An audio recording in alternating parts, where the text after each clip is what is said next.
Hey, how are you doing? It's Dawnna St. Louis, and I've been out and about on break and doing stuff. And I was talking to a friend of mine the other day, and his number one biggest complaint about me, and I'm usually open to complaints, was that he loves the book, The 6 Kick-Ass Strategies. Like, he started reading it, but he's on the road so much, and he never gets a chance to read it. He goes, I'll start, and then I'll stop, I'll start, and then I'll stop. But he always says that he has an internet connection. So he says, what I need from you, which he wasn't going to get, is an audiobook of you reading your book in your voice. Again, things that he's not going to get in life. But what I did agree to was that I would come on to a Facebook Live and that I would read it. And in fact, what's kind of cool about it is we were talking about areas that I could expand upon, that I could explain further. And so I'll even do a little bit of that. I'll explain some stuff too as I'm going along. So while I'm reading, if you have questions, please jump in. So basically what you're doing is you are going to find out how poorly I read. That's number one. Number two, if you have questions that you've been dying to ask, you can ask them as well. Number three, you're going to see me put on my glasses because it turns out I can't see. And but you can ask me questions as I'm going along. And this is going to be the first one. I promised him I would do the whole book, because I'm such a nice person. So I guess maybe it's a part of my New Year's resolution to be nicer. Maybe not. Okay, so here we go. You can't see. Oh, you can't see either? Cool. See, I don't feel so bad. All right. I started wearing glasses, by the way, at the beginning of last year, and I've lost all 8 pairs that I purchased. So now I just go to the store and buy like 100 pairs. I'm stuck because I can't. Be more nicer. I'll try to work on being more nicer. That's yours. Okay. So this is what I'm reading today. This is the 6 kick-ass strategies of the $1 million entrepreneur. And I'm going to, as promised, I'm going to do this from scratch. So the book is dedicated to, by the way, it's dedicated to people who are crazy enough to think they can change the world. Here's your toolkit. Go do it. Like, no, seriously, go do it. And I am doing great, Layla. Thanks for asking. All right, so I'm not gonna go do the whole thing, but there is one thing I'm really proud of in this book, and it's the acknowledgments. And I'm not gonna read the whole thing, but this acknowledgement isn't what I think people would really expect. It says, thanks to the scrappy, crazy, stubbornly unmedicated business owners who work 20-hour days for themselves so they don't have to work one damn minute for anyone else. Here's to the middle-class mavericks who take big risks, garner big rewards, disrupt the status quo, and make magic happen even when nobody believes in magic. Thank you to the successful troublemakers, rebel rousers, and daredevils who recognize the best part of sharing wealth is having someone to race your yacht against. Thank you to the naysayers that fuel my engine. God, I love haters. Please keep talking. So this is just a part of the acknowledgments, and I just wanted to get those out because at the end of the day, it's the small business owners, it's the entrepreneurs, it's those people who really, really make this world run, right?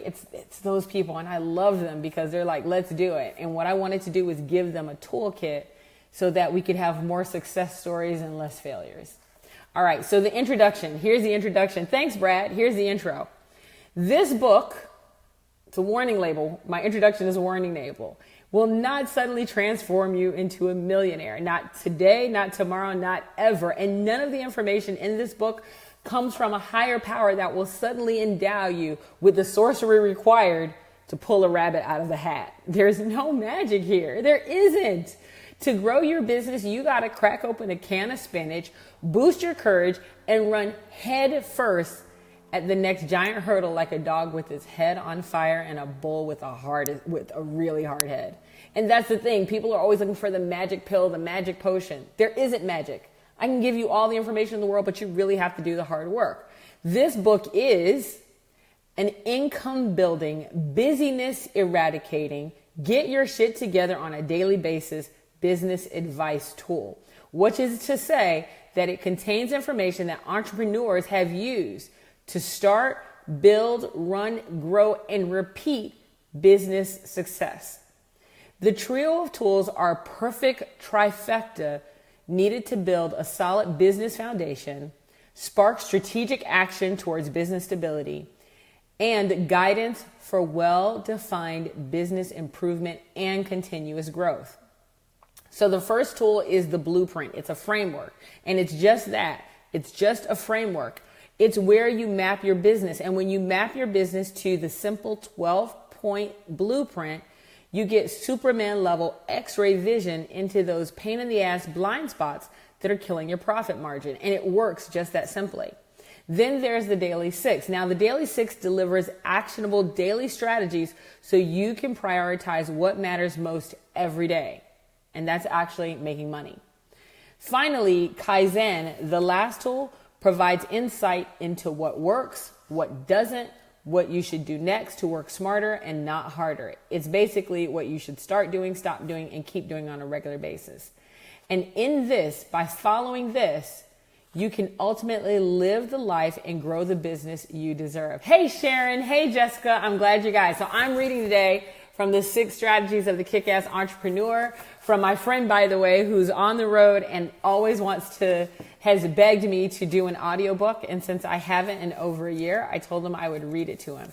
So I'm only going to read today part 1, which is just three pages. Wait, maybe 4 pages just to get you guys going on. And you're going to see me again in a couple of days. Okay. So this is probably, I'll be honest, when I wrote this part of the book, this was my favorite part of the book. All right. The title is Tick, Tock, Slurp. And it is part 1, which is what's going on. 3 months, 2 weeks, 5 days, 7 hours, and 48 minutes. 49, 50, 51. It was April 2012, and my phone didn't ring. There were no meetings on my calendar. There were no closed deals. Feeling desperate, I wanted to end the slump. If I had $5, I would have paid a street corner psychic to give me answers.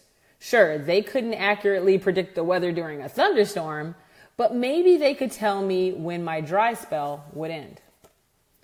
The silence in my office was maddening. I entertained myself by vociferously slurping hot Java to the beat of the tick chasing the tock. Tick, tock, tick, tickety, tock. Tick, tock, tick, tickety, tock. Ding! The ding. The sound of an incoming email interrupted my flow and sent me into action. This was the most excitement I'd seen in 3 months, 2 weeks, 5 days, 7 hours, and 52 minutes. I sat straight, and with a quick click of the mouse, the message came into full view. I am contacting you in regards to a deceased client who died in an auto accident on the Madrid highway in March. He was a prominent client of mine. Before his death, my client and your wealthy uncle deposited $22 million at the vault of a financial institution here in Africa.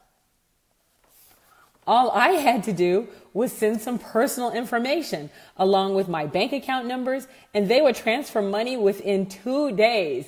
Yay, uncle! That's what I thought as my fingers reflexively tapped the delete key. Now, back to our regularly scheduled program. Tick, tock, tick, tickety, tock, slurp. Those emails were a tempting mental distraction as time just crawled by. What happened if I send them my info? Or what happened if I send them my frenemies info? Would they deposit anything, or would my bank account be as useless as it is right now? Do people really fall for this? I Googled scam emails. My sales funnel was emptier than a pro athlete's pockets after making it rain at a strip club. And my pipeline was no better. I could feel my business failing with every tick of that damn clock. Slurp. Maybe I chose the wrong career path. My competitive mind would flash images of people who needed to be reminded to breathe on a regular basis, yet were making more money than me in the same industry. Maybe I should get a breathing machine just in case. I Googled breathing machines. To make matters worse, I had no real direction on what I was supposed to do next. My professionally suggested list of supposed to-dos were all done. I was supposed to have a great website, a memorable logo, a professional photographed headshot. I had all of that. I even hired a Vogue magazine photographer and makeup artist to make me look like an untarnished, well-respected, trustworthy professional. The pictures looked fantastic and convincing, like a stock photo you find on a bank websites. They were perfect. They looked nothing like me. I was supposed to have regular communications with my followers, so I made sure that Hootsuite app was making perpetual social media posts and make my presence felt. I was supposed to have business cards that left a long-lasting impression, so I handed out snazzy, high-end business cards like Halloween candy at networking events. I was supposed to attend the monthly professional association meetings to keep up with the latest and greatest industry trends.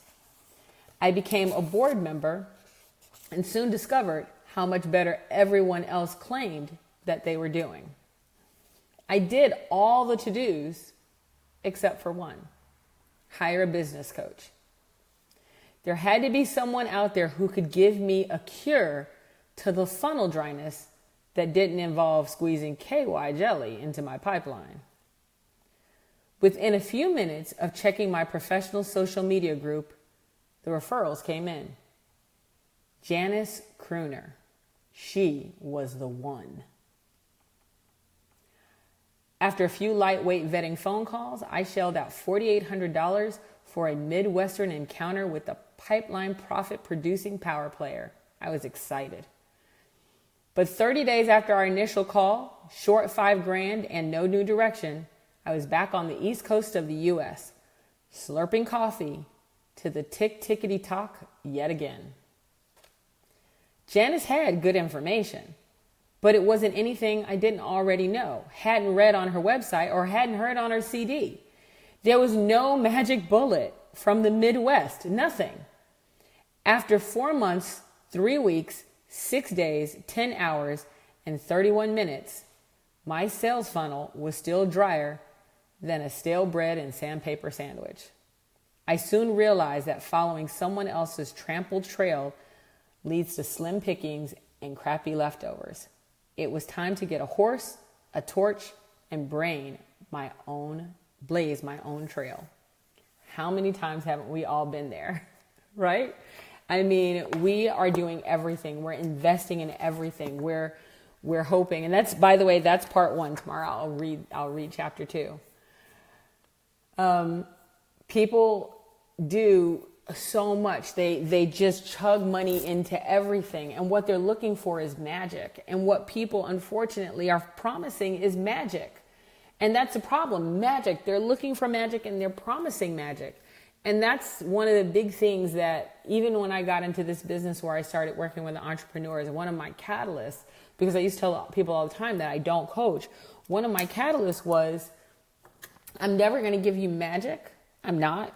I don't deliver magic, but I will give you a blueprint that you can fill in. Basically, what I really wanted to do was this. I felt like if people were educated, if people were smart, if they really got it, then they could make their own magic. They didn't have to worry about me being a sorceress. So that was where the 6 came from. And so what you're going to hear so that was chapter 1 today.